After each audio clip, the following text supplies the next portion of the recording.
Krishna Govinda Govinda Gopala Nandara Krishna Govinda Govinda Gopala Nandara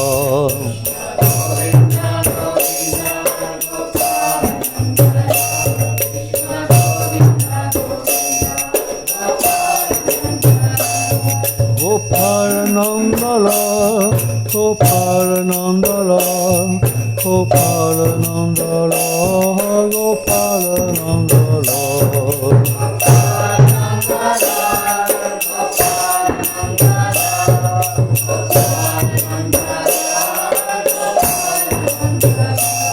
Gopala Nandara Gopala Nandara Gopala Nandara Gopala Nandara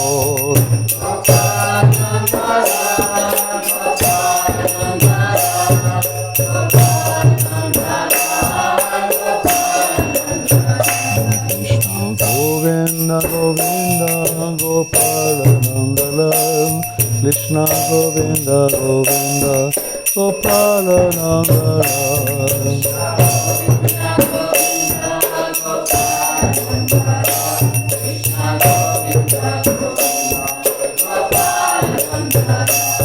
Gopala Nandala Gopala Nandala Gopala Nandala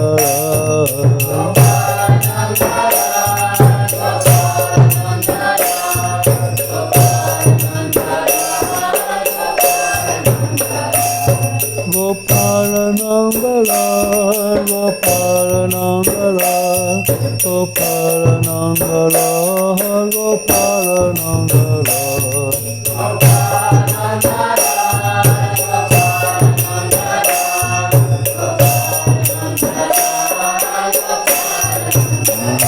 Krishna Govinda Govinda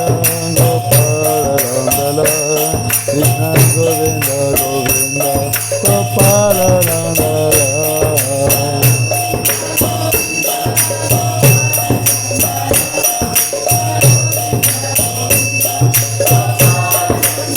Krishna Govinda Govinda Gopala Nandala Krishna Govinda Govinda Gopala Nandala Gopal, Gopal, tout le monde.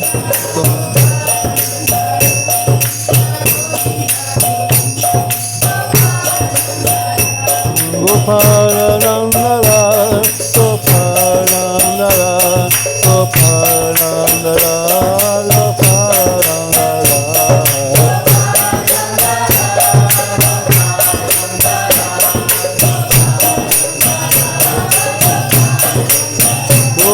Gopala Nandala Gopala Nandala Gopala Nandala Gopala Nandala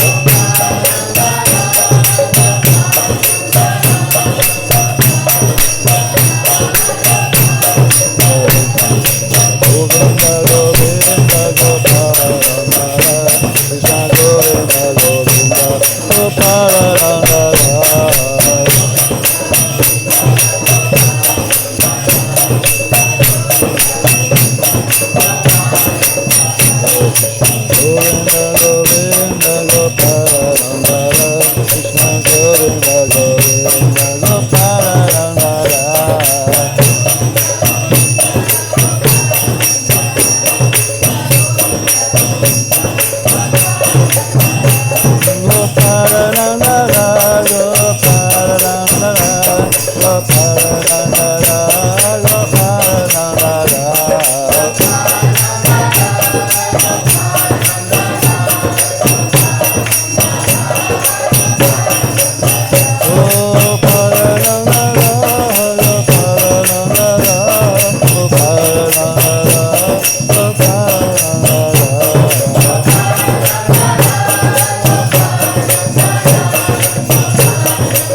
Ok, donc nous allons lire un verset du Srimad Bhagavatam, 10e chant, premier chant, 10e chapitre, versets 34 et 35. Om Namo Bhagavate Vasudevaya.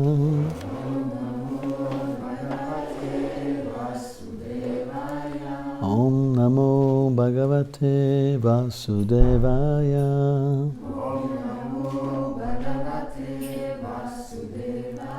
Om Namo Bhagavate Vasudevaya.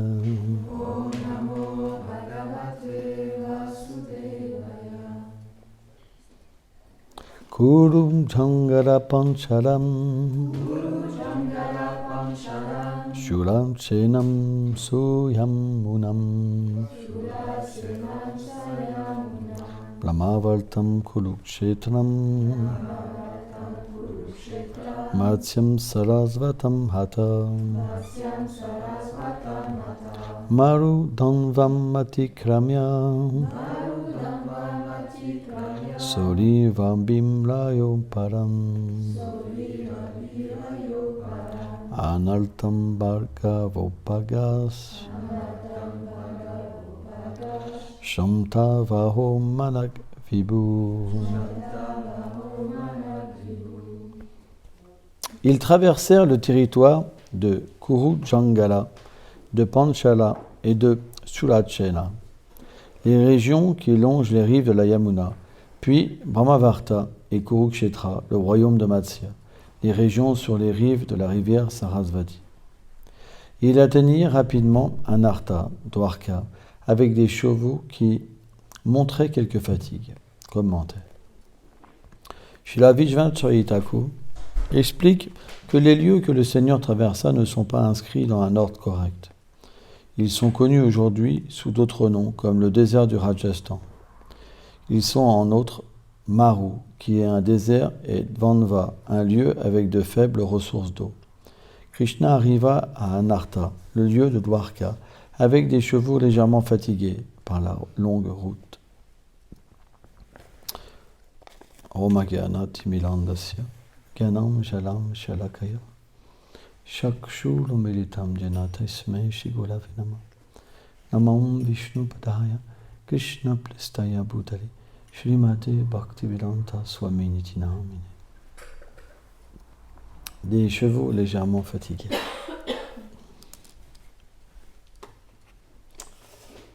La vie spirituelle est une longue route.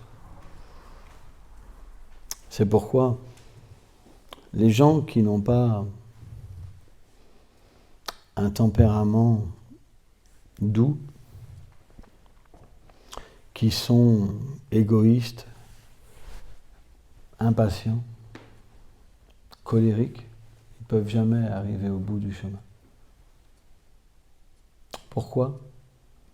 Parce que lorsqu'on vit centré sur nous-mêmes, on veut que les gens soient en harmonie avec nous. On attend des sourires, on attend qu'ils fassent ce qu'on désire. Hein. Et quand ça se passe mal, naturellement, on se rejette nous-mêmes. Et on passe comme ça d'association en association sans jamais trouver la satisfaction et en remettant toujours la faute sur les autres. C'est pour ça que les gens divorcent, c'est pour ça que les gens rencontrent une communauté. Un coup, ça leur plaît, un coup, ça leur plaît plus, un coup, c'est ceci, un coup, c'est cela. Parce qu'ils sont centrés sur eux-mêmes. Quand ça se passe sur un moment où ça va avec leur intérieur, c'est merveilleux. Quand ça ne se passe plus avec leur intérieur, alors il y a le rejet et ils se sentent mal. C'est un principe universel. C'est pourquoi un dévot, il comprend une chose, c'est qu'il doit s'adapter à son environnement. Bhakti-Lal Chakravarti Shiladev Goswami Maharaj explique ça. Il doit s'adapter. Parce qu'il n'est pas le centre du monde. Krishna est le centre. C'est très important. Et quand on met Krishna au centre de notre cœur, alors Krishna devient au centre de notre monde. Et à partir de là, on recevra l'intelligence pour toujours progresser et s'harmoniser avec les gens qui nous entourent. Et surtout pour entrer dans le monde de Krishna. C'est quelque chose qui est très important. Par exemple, quand on est en extase spirituelle, quand vous faites le plus de bruit possible, c'est complètement extatique, ça vous augmente votre extase. Mais si vous n'êtes pas entré dans le kirtan, ça fait juste du bruit, c'est assourdissant et c'est désagréable. Il y a plein de façons de voir. Donc, bien sûr, quand on reçoit des gens, qu'est-ce qu'on fait? On ne tape pas comme des fous. On n'est pas comme des enfants. Vous comprenez? Non, on va jouer doucement, avec des beaux airs, etc. Parce que Krishna va nous inspirer à faire comme cela, parce que les gens ont besoin de beauté, de vertu, des petits oiseaux, un petit vent agréable, du soleil. Sans ça, ça ne va pas bien. Vous comprenez? Mais le bhakta, lui, tout ça, il s'en moque. Il veut juste s'amuser avec Krishna. C'est la nature des habitants de Vrindavan. Vous allez à Vraj. Ils sont 15 ou 20 à jouer des gongs. Il y a les enfants qui courent partout. Mais Krishna est heureux. Parce qu'ils le font pour lui. C'est fait spontanément pour lui. Krishna est heureux. Par exemple, pourquoi hier il y avait de l'énergie? Krishna était content de voir ses dévots. Pourtant, c'est même pas des gens, c'est des gens qui mangent de la viande, qui ne pratiquent même pas presque. 75%, ils ne pratiquaient pas, même plus que ça même. Et pourquoi? Ce Krishna est content de voir des gens venir le visiter. Donc il met une atmosphère particulière. Mais un dévot, il ressent toujours l'extase. Mais, par exemple, quand Krishna est heureux, alors, naturellement, c'est plus facile pour des gens ordinaires de ressentir cet accueil de Krishna. Quel pouvoir ont des gens de mettre l'extase? C'est pas eux qui mettent l'extase, c'est Krishna qui rend l'atmosphère merveilleuse. Pour un bhakta, c'est toujours merveilleux. Mais pour quelqu'un, Vishwanath Chakravarti Thakur explique, pour quelqu'un qui n'a pas de goût spirituel, alors l'ambiance est importante. Parce que l'ambiance, c'est ça qui va déclencher son bonheur ou son malheur. Par exemple, si quelqu'un chante d'une manière belle, ça va être agréable. Si quelqu'un commence à chanter Hare Krishna, oui. Aïe, aïe, aïe, aïe, aïe, aïe. Même le déva de l'harmonie va se boucher les oreilles. Vous comprenez là? Ah, pitié. Je sors, jamais je reviendrai dans cet endroit. Vous comprenez? Par contre, si quelqu'un chante d'une manière si agréable, alors on sera attiré et notre cœur va danser. C'est pour ça que, quelque part, il faut bien chanter. Par exemple, hier, on avait des bons joueurs de Brinangam, parce que souvent, ils sont nés tout petits, donc ils ont appris. C'est la tradition au Bengale d'apprendre un instrument, de chanter, etc. Et si vous avez remarqué, quand le Brinangam est bien joué, ça amène une vraiment envie de danser et ça fait rythmer le cœur. Et en plus, alors ça c'est une science, c'est selon, dans la théorie en fait, selon les heures, on devrait chanter d'une certaine manière, etc. Mais en Occident, on ne connaît pas cet art du raga, des doux sentiments d'amour. Parce que c'est la nature d'une personne qui a développé l'amour de pouvoir véritablement déguster chaque instant de la journée avec des tintements d'amour personnifiés sous la forme de sons, etc., de mélodies, etc. Mais ça, en Occident, on est né dans la passion et l'ignorance. Donc, c'est pas possible. Donc, les acharyas nous ont demandé simplement de chanter, de danser, et ça suffit. Krishna accepte, il est heureux. Mais par exemple, dans des temples, en Inde, vous n'allez pas vous mettre à faire n'importe quoi dès le matin, etc. Il y a une façon de faire. Il y a une façon, par exemple, on sait que dans le temple de Jagannath, hein, le matin, le midi et le soir, ou le matin et le soir, ils chantent la Gita Govinda, par exemple. Et on pourrait se dire, pourquoi ils chantent la Gita Govinda? C'est parce que le Seigneur, parfois, demande particulièrement certaines choses. Alors, qu'est-ce que c'est la Gita Govinda, hein? Donc la Gita Govinda, elle a été écrite par un grand dévot qui s'appelle Jayadev Goswami. Et Jayadev Goswami, si mes souvenirs sont bons, à un moment il a été engagé dans le service, dans le temple de Jagannath, et il avait renoncé à la vie de famille. Et il y avait un grand dévot de Jagannath qui avait une fille, Padmavati. Et le Seigneur lui avait donné comme instruction de donner sa fille en mariage à Jayadev Goswami. Et Jayadev Goswami, il était un renonçant, il avait renoncé à la vie de famille. Et donc, il est venu, le père avec sa fille, et il a dit en fait qu'il lui donnait sa fille en mariage. Et Jayadev Goswami, il a dit, mais moi, j'ai pas besoin de femme, je veux pas de femme. Et il est parti sans rien dire. Et Padmavati, elle est restée donc à attendre comme ça. Et donc Jayadev Goswami a dit, bah écoute, qu'est-ce que tu veux? Tu veux rentrer chez toi? Tu veux que je fasse quelque chose pour toi? Toi, pour arranger, pour que, voilà. Elle lui dit, non, en fait, hein, mon père et le Seigneur Jagannath désirent que je sois ton époux, donc en fait, je t'appartiens, et je ne peux pas faire autrement, parce que ma vie, elle t'appartient. Et là, Jayadev Goswami était bien embêté, et donc il l'a acceptée comme épouse. Hein, parce que c'était le désir de Jagannath. Donc bien qu'il était entré dans le renoncement, il s'est de nouveau donc investi dans la vie de famille. Et donc Jayadev Goswami est devenu très fameux parce que c'était un grand dévot du Seigneur. Et les rois, dans ces temps-là, ils avaient un grand respect pour les Vaishnavas. Parce que c'est expliqué dans les Écritures que quand vous recevez la bénédiction d'un Vaishnava, vous recevez directement la bénédiction du Seigneur.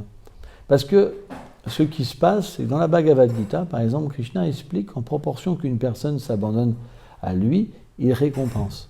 Donc le Seigneur est toujours dans une disposition de réciproquer avec l'amour de ses dévots.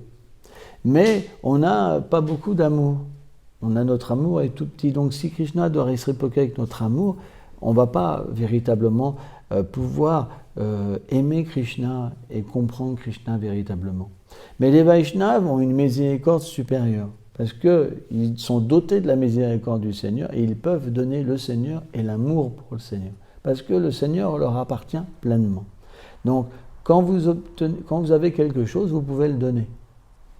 Et de la même manière, celui dont le Seigneur est sa propriété, il peut le donner. C'est pourquoi les rois n'étaient pas des rois athées, ils étaient des rois très pieux, et dans leur piété, naturellement, il y avait un grand respect pour les Vaishnavas, une grande place pour les Vaishnavas. Mais déjà, à cette époque-là, il y avait quand même des rois matérialistes. Hein. Et donc, Jayadev, quand le roi venait le visiter, chez lui, il n'était pas content. Hein. Alors parfois, les grands Vaishnavas, ils ont des humeurs difficiles à comprendre. C'est pour ça, c'est pas comme des saints dans la vertu. Parfois, ils peuvent aussi se mettre en colère. Il avait réprimandé le roi. Il lui dit pourquoi il était venu dans sa demeure, lui qui pensait qu'aux femmes et à l'argent. Mais en fait, c'était un dévot du Seigneur. Et donc, Jayadev, il lui a dit que si c'est comme ça, je m'en vais. Je pars de ton royaume.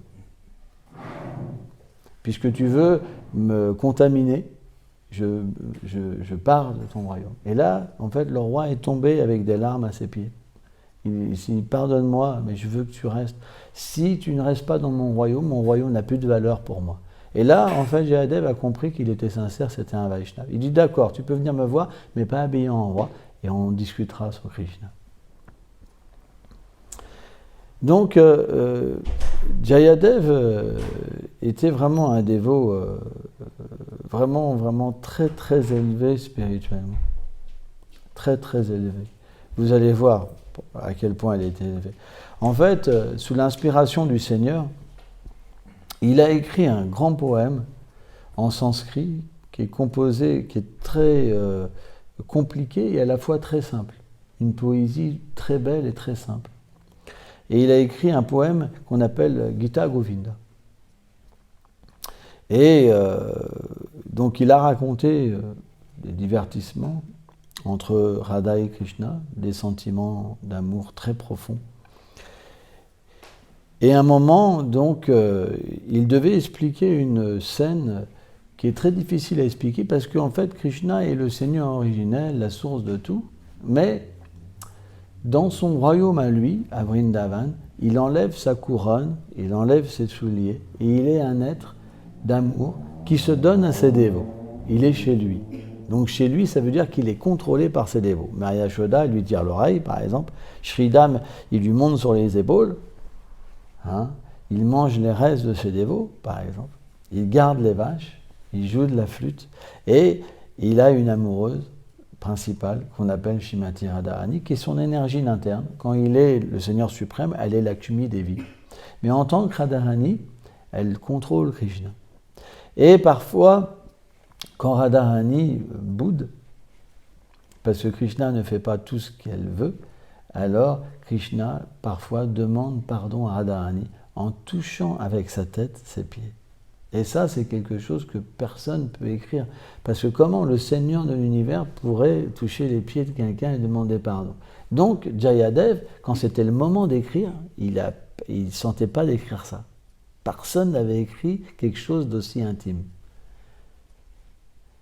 Mais si on regarde bien, c'est logique, parce que tout ce qu'il y a dans le Seigneur, il y a en nous. Et la femme, elle a toujours une particularité, c'est qu'elle peut faire, elle peut avoir toujours le dessus sur un homme, avec un homme, par les larmes. Dès qu'une femme pleure, un homme capitule. C'est la nature qui veut ça, parce que ça existe dans le Seigneur suprême. Donc quand Radharani, elle se met dans cette humeur de bouderie, Krishna capitule. C'est la nature de Krishna. Donc c'est la nature des êtres, de l'âme, d'être comme ça. C'est pour ça que quand l'âme est coupée de sa position originelle, on retrouve les mêmes sentiments mais pervertis dans le monde matériel. Parce que les gens essaient d'imiter Radha et Krishna finalement. Et donc, dans cette situation, il était vraiment, c'était tellement un moment décisif qu'il n'a pas pu écrire. Il ne savait pas s'il devait le faire. Il était vraiment confus. Parce que personne n'avait jamais écrit quelque chose comme ça, révélé quelque chose d'aussi intime. Et donc, il a dit à sa femme, Padmavati, écoute, je vais laisser mon travail un moment, je vais aller faire mes ablutions et après je reviendrai manger. Or, dans la société védique, la pure société védique, alors ça va choquer les gens qui sont en Occident, c'est que la femme ne mange jamais avant le mari, parce que le mari est considéré comme son prabhu, comme le représentant du Seigneur suprême. On voit par exemple quand Gandhi s'est marié, on voit dans le film, sa femme, elle fait les vœux envers son époux. C'est la tradition védique. Et donc, Jayadev venait juste de partir, et un instant après, il revient. Et sa femme a dit, tu t'es déjà baigné? Mais non, mais j'ai l'inspiration, il faut que j'aille écrire. En fait, c'était Jagannath, le Seigneur Krishna, qui avait pris la forme de Jayadev. Et Padmavati, elle n'avait rien vu. Parce que quand Krishna prend la forme de quelqu'un, il prend tout, l'odeur, parce qu'il est l'origine de tout. Donc il peut parfaitement prendre l'aspect d'une personne. Et là, donc il a écrit un fameux verset où, justement, donc Krishna demande pardon à Shrimati Radharani. Et donc après, il a pris son repas. Et il a dit, bon, maintenant, je vais aller prendre mon bain. Et donc, Padmavati, qu'est-ce qu'elle a fait? Elle a pris son repas. Et là, à ce moment, le vrai Jayadev est arrivé. Et il était étonné de voir sa femme manger, mais bon. Et elle lui a dit, mais comment ça se fait que tu reviens tout de suite? Tu viens à peine de partir. Et là, Jayadev, il dit, comment? Je viens à peine de partir. J'ai fait mes ablutions et je reviens. Elle dit, mais non, mais qui tu es? Donc elle ne savait plus qui était qui est venu avant toi alors. Vous comprenez? La confusion totale. C'était la confusion totale. Et là, qu'est-ce qui s'est passé? Il a dit, mais qu'est-ce qui s'est passé? Tu étais là. Tu as dit que tu voulais écrire finir ton verset avant d'aller te bénir. Et je t'ai servi à manger. Et je mange. Et là, tout de suite, Jayadev, il a été pris d'un sentiment d'extase, d'amour. Il a été dans sa chambre, il a ouvert le livre, et là, les lettres brillaient en or, comme ça. Et là, il a réalisé que le Seigneur lui-même était venu marquer, en fait, ce verset qu'il voulait marquer. Et là, il était pris d'extase, il pleurait. Il a été voir sa femme et il dit, mais tu es la plus chanceuse. Tu as pu voir mon Seigneur, le Seigneur de l'univers, Jagannath, Krishna, tu as pu le servir alors que moi, j'en suis incapable. Vous vous rendez compte? C'était incroyable. Et ce lieu est fameux. Champahati. C'est un lieu vraiment qu'on peut visiter.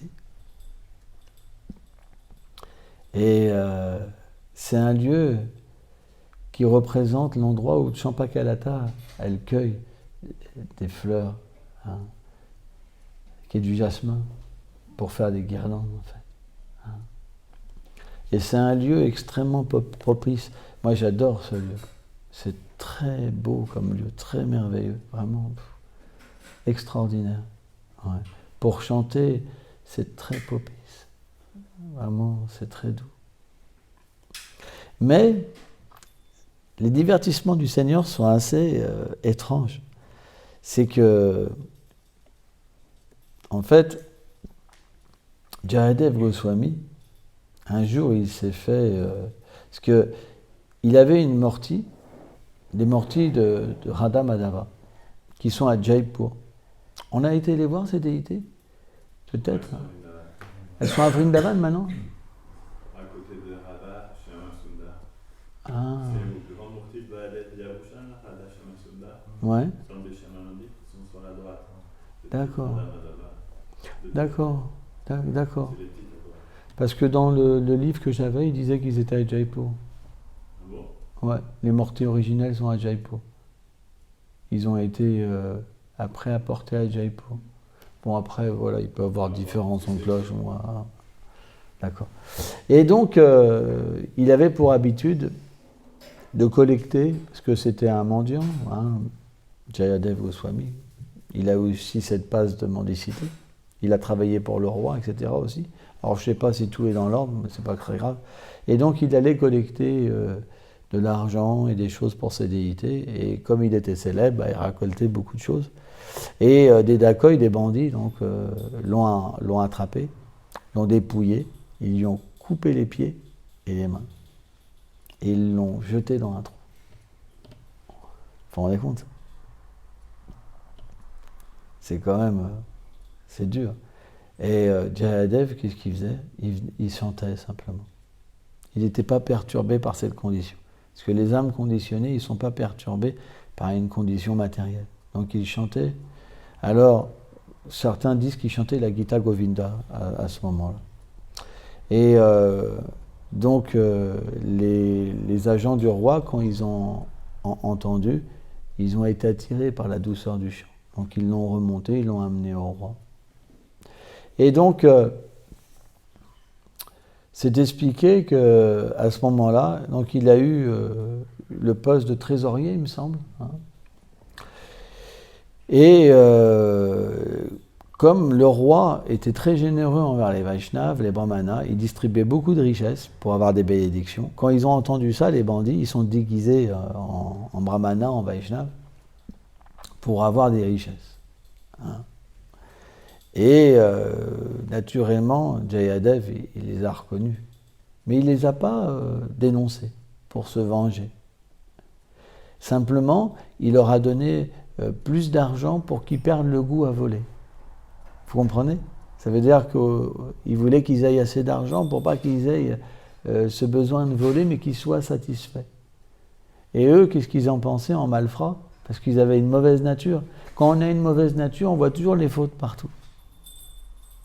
C'est la nature de quelqu'un qui a une mauvaise mentalité.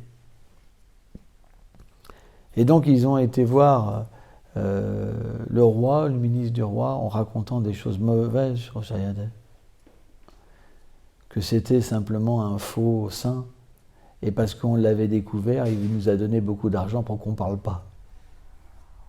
Et là, en fait, ce qui s'est passé, alors il y a deux versions. Hein. Il y a une version où la terre s'est ouverte et les bandits ont été aspirés par la terre. Et il y a une autre version, c'est qu'ils ont été frappés d'une chose mystique, en fait. Et ils sont tombés. Mais bon, bref, c'est pas le plus important. Laquelle vous connaissez, version? La terre qui s'est ouverte. La terre qui s'est ouverte, c'est ça. Voilà. Et ils ont été vraiment surpris quand ils ont vu ça, parce que c'est extraordinaire. Ils attaquent un Vaishnav, la terre les avale. Parce que la terre, Bhumi, c'est une manifestation de l'énergie interne du Seigneur suprême.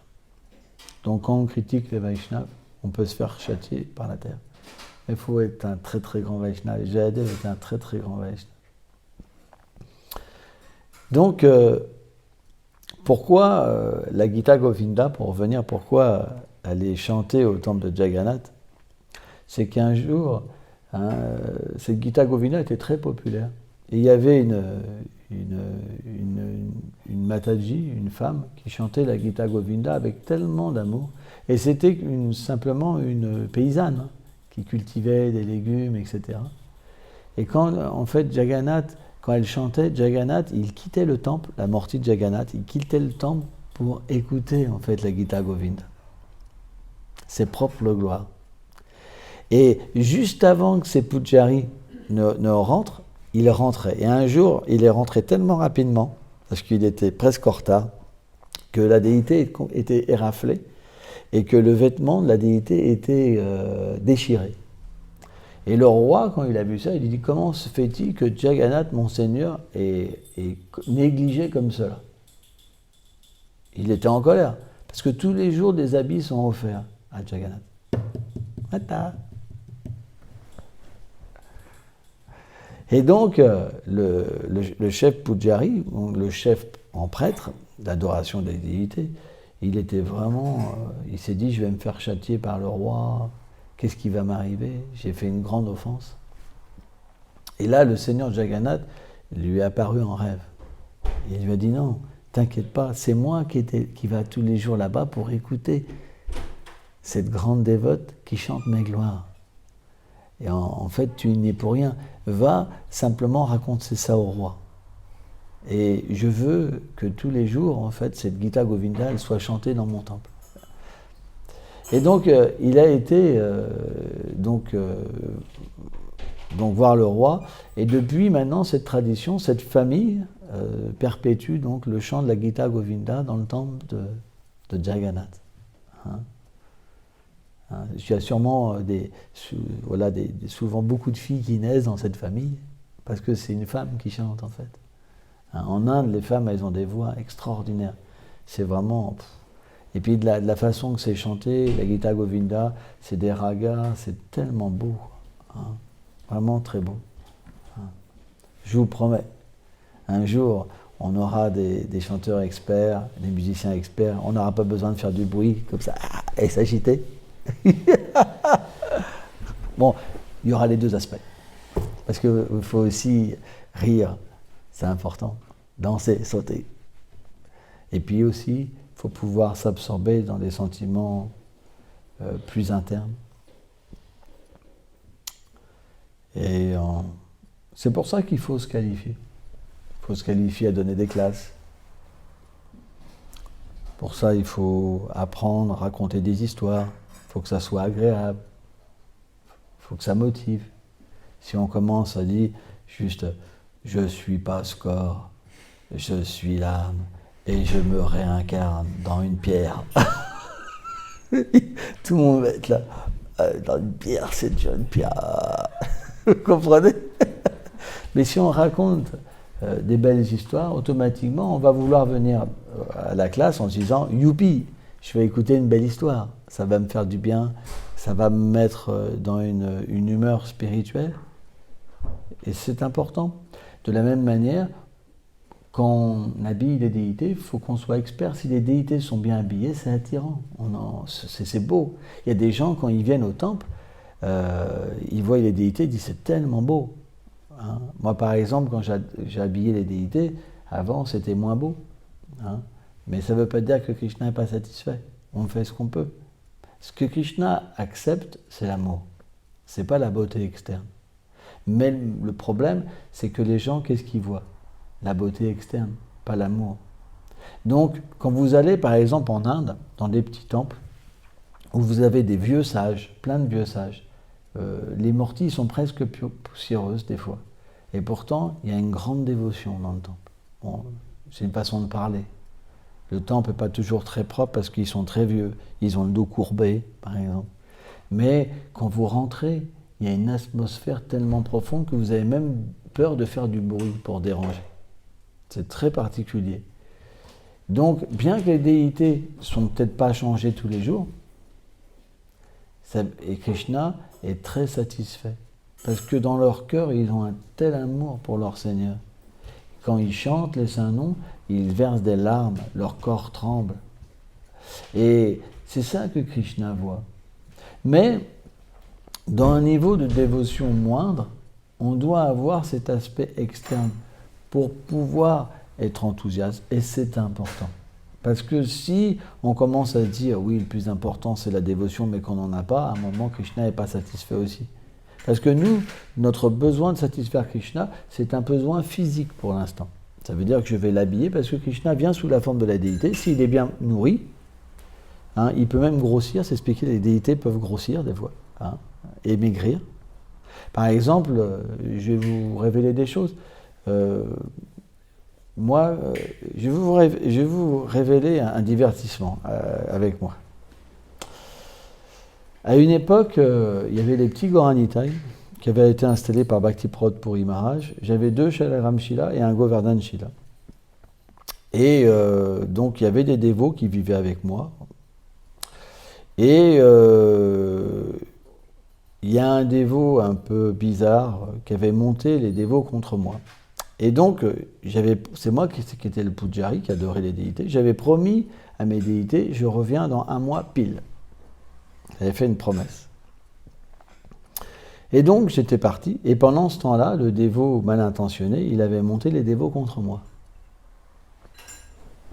Et il voulait s'emparer plus ou moins du temple, quoi. Bon, le temple était chez ma mère. Il nous avait prêté le logement. C'était pas difficile à récupérer. Mais il avait fait ce plan. Et ça avait marché. Tous étaient contre moi. Et donc, comme ça se passait super bien, le voyage en Inde, hein, c'est pas que Krishna il nous met mal, hein, et je me dis, bon, peut-être que je pourrais rester 15 jours de plus. Le jour même où je devais rentrer, donc j'avais demandé 15 jours de plus pour l'avion, ça avait marché, parce que j'avais pris une assurance. Le jour même où je devais rentrer, j'ai commencé à vomir du sang, à être super malade, le jour même. Je me suis retrouvé dans un hôpital. C'était une pièce, je ne sais pas, elle devait faire 200-300 mètres carrés, je ne sais pas, elle me paraissait énorme, avec des infirmes, des gens sans bras, sans jambes, tu vois, et ils faisaient me regarder comme ça, parce que j'étais le seul occidental, c'était un hôpital pour les pauvres, je ne sais plus si j'étais à Calcutta. Et l'infirmière, et je souffrais, je devais avoir des calculs, je sais pas, je souffrais, toi, vraiment, vraiment fort. Et pour eux, c'était rien, il y en avait qui n'avaient plus de bras, tu comprends. Et donc l'infirmière, le taxi, il a eu pitié de moi, qui m'avait amené, tu vois, parce qu'il était resté un moment, il m'a dit, je vais vous amener autre part. Donc après, il m'avait amené dans un hôpital spécialisé, super classe, avec des infirmières qui n'arrêtaient pas de m'embêter, parce que j'étais un occidental, et j'étais jeune. J'avais 25 ans, peut-être. Non, c'était en 2000, donc 1999. J'avais 33 ans, donc j'étais jeune. Et puis elles étaient jeunes, et donc je parlais quelques mots anglais. Et je leur disais, moi j'étais brahmachari strict. Et je ne pouvais pas avoir des femmes dans ma chambre. Alors elles se marraient parce qu'elles venaient m'embêter tout le temps. C'était un jeu, quoi. Et donc, j'ai été rapatrié. Et j'étais malade, hein, mais au fur et à mesure que j'arrivais en France, ma maladie disparaissait. Et j'étais parti en chaise roulante. Hein. Et quand je suis arrivé en bas de la porte de l'immeuble, j'avais plus aucune souffrance. Quand j'ai frappé à la porte, j'étais complètement guéri. Et je suis arrivé le jour même où je devais arriver. Donc là, je les ai tous virés. Et j'ai repris mon adoration. Et ils m'avaient fait une ardoise, ils n'avaient pas payé le loyer, ils avaient fait une facture de téléphone incroyable, il y avait à peu près, je ne sais plus, 1500 de factures. Et j'avais plus rien. Et je les avais tous virés, parce que c'était une rébellion, quoi, vous comprenez. Donc j'étais seul, et les dévots étaient encore restés en Inde, il n'y a que moi qui étais rentré. Et donc, Je me rappelle avoir pris mon sac avec des paquets d'encens. J'ai été collecté pour les déités, quoi. Et il y avait une telle nectar, toi. J'ai fait 1500 € en tellement peu de temps, quoi. Tu vois, tout le monde donnait, quoi. Tout le monde me donnait de l'argent. C'est des francs, 1500 francs. Là. C'était plus. Il y avait 900 €, il y avait 900 francs de facture de téléphone et il y avait un loyer, c'est ça. Quoi, je sais plus, 2000 francs ou un truc comme ça, quoi. Mais c'est déjà beaucoup si tu n'as pas d'argent. Et en une journée, Krishna m'a donné ça. Ouais. Tout le monde me donnait de l'argent. Et je suis revenu, j'ai repris l'adoration, et je voyais que Krishna était complètement satisfait et content. Donc il y a une relation avec les déités.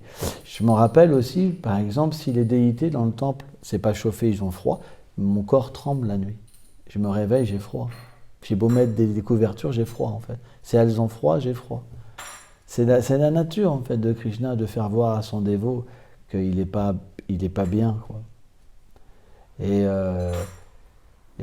voilà, c'est comme ça. Donc on doit vraiment bien s'occuper des déités. C'est super important. Si vous avez une relation personnelle avec elles, alors elles vivront avec vous, peu importe la distance. Quand vous êtes leur dévot, alors elles vivent avec vous. C'est très très important. Et surtout les déités du temple, parce que quand Krishna vient dans un temple, c'est que... Alors, il y a différentes façons, parce que ça peut être voté aussi à la main, ça c'est différent. Mais quand Krishna dit à son dévot, je veux venir, fais mon temple pour moi, etc., là c'est vraiment le Seigneur qui descend dans ce monde. C'est pour ça qu'on appelle Archa Avatar, le Seigneur qui descend dans cette forme pour être adoré. Et cette forme d'adoration, elle est très miséricordieuse, parce que Krishna, il est adoré par ses dévots, ses associés éternels. Il l'habille, ils le font manger, il lui offre une balançoire, différentes sortes de choses. Alors que là, on peut l'adorer alors qu'on a un cœur complètement contaminé. C'est pour ça que cette forme d'adoration est extrêmement miséricordieuse.